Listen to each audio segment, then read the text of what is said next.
You keep promising yourself a different life, but some part of you keeps rebuilding the same one. You say the next relationship will be healthier, but you become attached to another emotionally unavailable person. You say you will manage money differently, but the same emotional spending returns.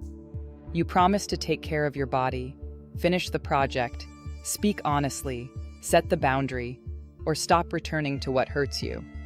You understand the problem.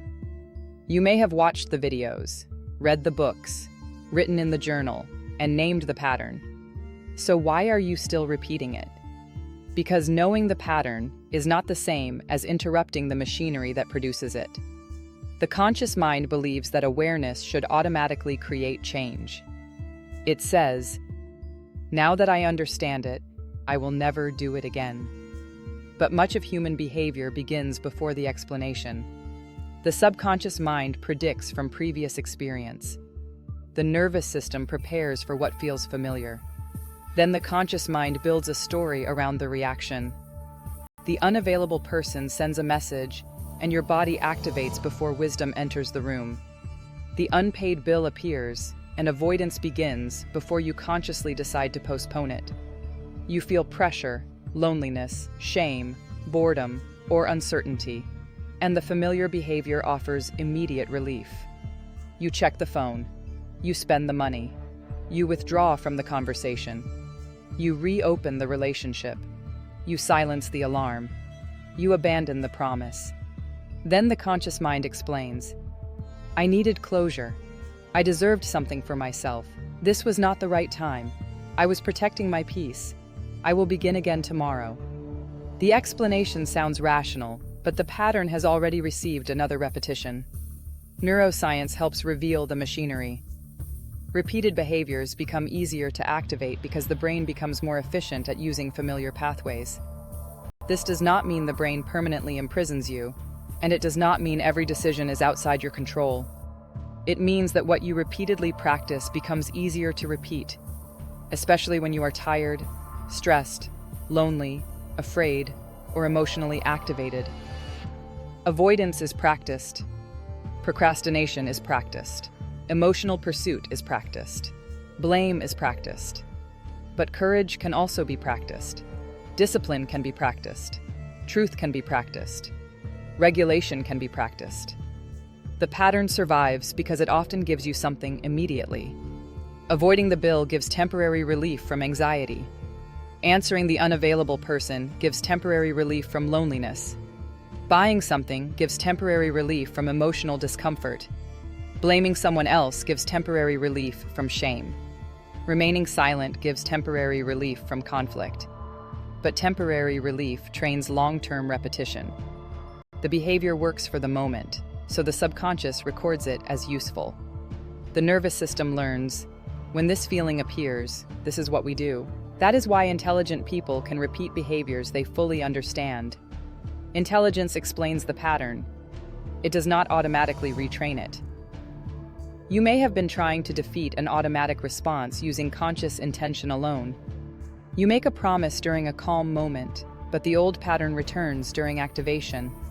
Then you call yourself weak, lazy, broken, or undisciplined. But self-contempt does not create command. Shame often strengthens the need for escape, and escape returns you to the same familiar behavior.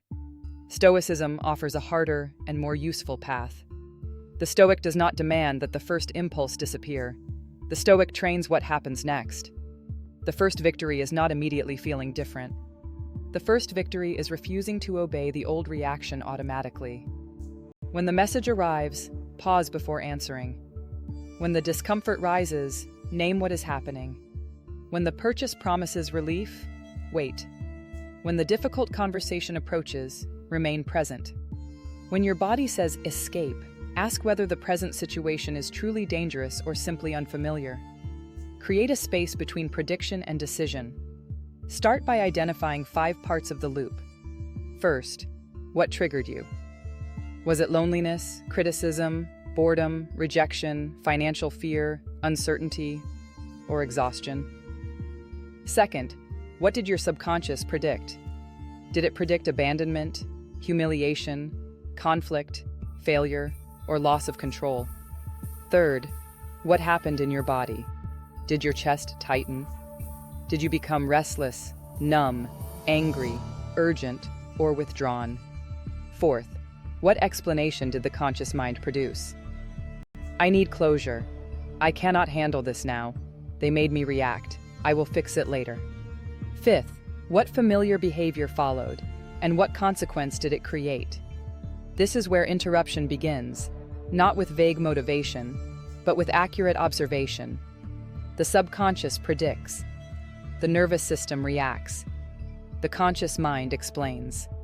Repetition strengthens the loop. Stoicism inserts command. Command may look unimpressive at first. It may be waiting 20 minutes before responding, opening the bill instead of avoiding it, walking for 10 minutes instead of promising an entirely new body, telling one uncomfortable truth, keeping one small promise, leaving the phone face down while the emotional wave passes. Each interruption teaches the system that another response is possible. You are not trying to become a different person in one dramatic moment. You are teaching your mind and body that discomfort does not have to control behavior. The old pattern may still speak. It simply stops receiving automatic authority. Your past may explain why the pattern developed. Your nervous system may recognize it. Your subconscious may predict it. Your conscious mind may defend it. But none of them must remain in command.